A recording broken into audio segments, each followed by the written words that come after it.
On? Yeah. Okay, good. So, thank you for allowing me to present today and into the world. I've been a member of the group for, well, over a year, I think, or about a year. So I've presented a few times, but I want to go over some things because we have a number of people that are new.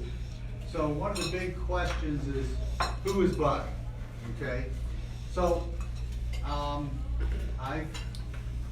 my wife of 14 years, and I was married previously before that. My daughter, my son and his wife, his kids, they're in California, and this is our little pooch. So she's just the love of our life along with our kids. I won't go over names or whatever. I live by Desert Harbor, so I'm on the water. Yes, I do have a boat. We've got a motor home. We try to get out as often as possible. And yes, there are fish in the lake. I didn't catch that. That's an over 9-pound bass. That's a buddy of mine just down the way, and he caught that. So we got some nice fish, catfish that are 20, 25 pounds. You know, the lake's been there since the early 80s. And where is this Desert Yes. Harbor? Desert Harbor. Where is that? Desert Harbor is on 91st Avenue between Thunderbird and Greenway. Oh, nice. So when you drive down, you'll see the water on the side with the little, but that's a very small area. You don't see that big area, because that big area is pretty much surrounded by homes. But there's some boat ramps so you can see it there. It is catch and release, and it's only for residents. So just a little bit, you know, business history. As I say, some people might have heard this already. So I was raised in a family business and brought that way. Little kid, absolutely hated it to begin with because my dad had service stations in Chicago, and at 8 to 10 years old, it's like, you've got to come. Yeah, who wanted to get dirty and all that? It's amazing how much rubs off on you besides grease. And but I learned a lot about cars. We moved out here, went to ASU, got a degree in chemical engineering, and then they're going to work in Ohio in the chemical operation. Came back here, did some other business things, ended up going back into the engineering and becoming the general manager. After becoming the plant engineer, the general manager for Georgia Pacific's chemical packaging plant. Started a business after that, originated it for 18 years. So it's something that started from scratch. From where we started, we just grew like crazy. 18 years later, it was just time to move on for various reasons. Once again, we'll keep it short, so there's no reason to go into that. Decided to become a loan officer, get into real estate, because I was dabbling and playing in that a little bit. Thought that was interesting. My business partner decided he was going to be a real estate agent. So we kind of worked together, but I just did that for 10 years. And then 7 years ago started the business guidance group. I actually have over 40 years of what I refer to as real business experience. So there's a lot of people that are out there that have got various certifications. So you go online, you get the certification that you're a business consultant or a business coach or with this program or that guy's program, and I haven't done any of that. It's all by seat of my pants in that respect. It's what I've learned. But I think because of the engineering mind that I have to a great extent, I look at things and think, what happened here? What was good? What was bad? How can I improve it? So I kind of think about these things. And that's how we grew our business over 18 years and how it just developed very, very nicely. As I say, we started in one area and went completely different, and but things have to change. If you aren't changing and you're not improving, you're standing still, you're dying, right? So, I know a lot of people really wonder, so what does Bud really do? Well, he says he does this and that and whatever, but what does he really do? What is a business coach? What could a business coach do for me? I don't have a product, and I really don't have, not a traditional product, and I really don't have a traditional service. So I'm not coming out to your house to cut your lawn. I don't have a product that I'm going to sell you in that respect. So a lot of people don't understand what Bud can do for me. Well, let me tell you, what I do is I sit down and talk with you and find out about you. I find out about your business, why you're in business, where you want to take your business, what your challenges are. So I listen to what you say. Isn't that unique? You know, so I'm not coming to you with this preconceived idea that I've got this program that you need to take in order to improve your business. That's not what it's about. It's about you. What do you want to do? Most people don't listen to what you want to do. I also ask pertinent questions. Once again, why did you start the business? Where do you want to go? What are your challenges? Most people are willing to talk about their challenges because it's been driving them crazy for a long time. If you're able to get past this last challenge that you think is significant to you, do you think that's going to improve your business? Is it going to take you to the next level? You better believe it's going to. But what happens? We sit there and we grind it and grind it, and unless you have the experience, because it's happened before, you know how to get past it, you'd be past it. It wouldn't be a challenge anymore. But most people don't. Most people start their businesses in a different way, and I'm going to get into that in a second. But I quickly evaluate what you're telling me. I try to get past necessarily what you say with pertinent questions and try to get to the root cause of what that issue really is. I've sat with many home business owners, and they basically say, okay, so my problem is this. Well, is it really that? Is it really that the situation? So you're telling me that X, Y, Z is it? And honestly, a lot of times, they don't realize it's them. It's what between this ear and that ear, and what preconceived ideas they have. They're afraid to take the next step. They're afraid to really manage their business like a business owner manages their business, because they started the business themselves, and they're so invested in this business and emotionally in this business that I've gotten up to this certain point. If I take this next step, what am I going to lose? They're more interested in what they're going to lose than what they're going to gain. Big issue. I work with any business, issue, problem, or situation. It doesn't make any difference what it is, because with all the experience that I've got, I've come across almost everything. And then the mastermind group has a lot to do with it too.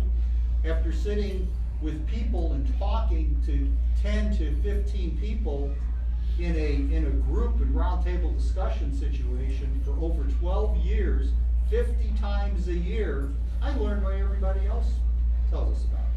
And we talk about those things and dig down in those. So I quickly get to the crux of the situation. I try to determine, and do determine, several good courses of action to take. The business owner, it's his decision, isn't her decision. It's what you want to do. But I will continue to bring up ideas. Okay, you don't like this one? Let's try this one. I bring you things that I know other people are doing that's working for them. I wouldn't bring you something and mention something that people, hey, this isn't working for anybody, so why don't you try it? No. I'm only going to bring you ideas that work for these people. And not everything might work for you. You might not be comfortable with all of these things. But you know, they're ideas of moving forward. Very rarely am I going to tell somebody, you can't do that. Not my point to tell them not to do it. I'm going to help them figure out how to do what they want to do. How to get where they want to go. But once again, any aspect or any size of the business. Typically we talk about small, but I've worked with some larger businesses too. Now, when I say large, I'm not talking about, Apple or stuff like that. I've worked in Georgia Pacific's not a small company, but as far as, probably my sweet spot is anywhere between 500,000 and 5 million. Basically is what it comes down to, and I've worked with several $5 million companies. So it's, that's what most people know, or people in that range, and very comfortable in working with that, presenting to people, presenting to the employees, presenting to the boards. That's not a problem. So some of the areas, I kind of touched on already. Owners' strengths and weaknesses. Who is going to tell the owner of a company what their strengths are and what their weaknesses are? No one in the company is going to tell them that. I come in as an independent coaching consultant, and I have told many of them what's good about them that nobody else tells them. They need to hear it. And what problems they personally have. They need to hear that. If they don't hear it, they're just going to go along and continue to repeat the same problems. You probably heard, some of you, that I've told a business owner that we need to fire you. And they go, what? I go, yeah, from what you're doing. You've got to stop what you're doing. Your worst enemy is what you're doing. You're a micromanager, you're this, you're that, you're that. Do you realize that? He came back and said, yeah. I told it to another guy, and he never asked me to come back. That's fine. He's not the guy I want to work with, because he's all, everything's about him. It's not about the business. So I've got the ability to choose those people that I want to work with also. People need to hear the truth. Financials, I get into financials. I don't do what our CPA does, but I explain financials from a real world situation, not from a tax situation. The business owner's financials should be a business tool, not something that is just for doing taxes. Very rarely do I find someone whose financials are laid out that way. You want to be able to look at your financials at a glance, be able to compare it from quarter to quarter or year to year and see the changes instantly. You don't want to go over it and take hours and hours of time to do it yourself. Employees. One of the biggest problems right now, of course, has been hiring, retaining employees, discipline employees, training them, preparing them to elevate them and promote them to other. Who really does that? Very, very few people do that. Would you retain an employee if you were able to go up to him and say, I can see you moving into this position down the road? Who tells them that? I have done that in my business. I did that when I was with Georgia Pacific. It is amazing what that does for people. How much time do we have? I was watching your video at the same time, so excuse me. Another You have 20 1 minute minutes? and 20 seconds.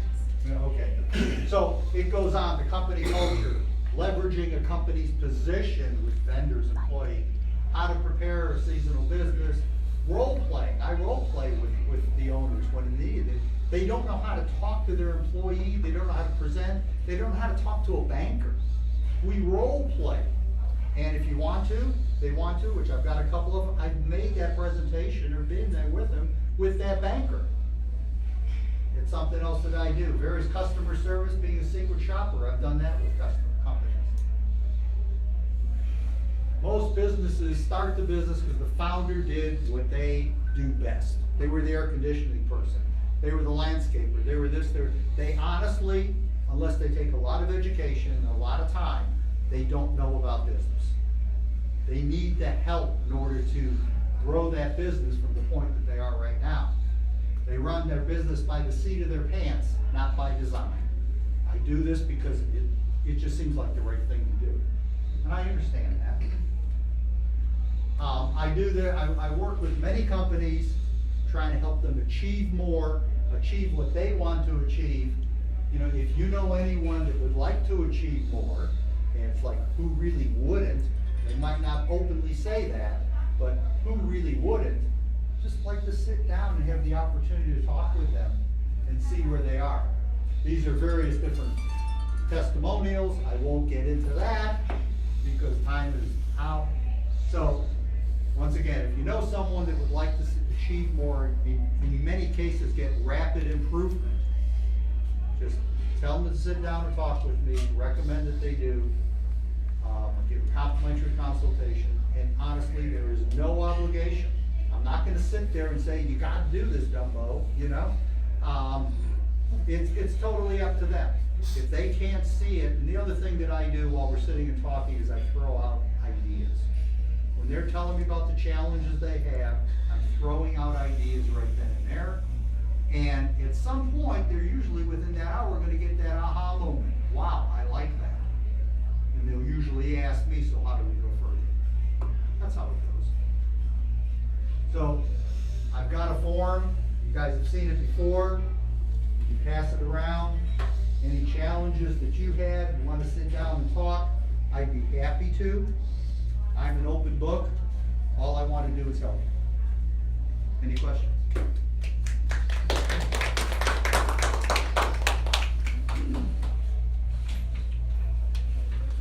Gotta be some questions out there. Yes? Well, mine's more of a comment, but maybe a question's in there too somewhere. But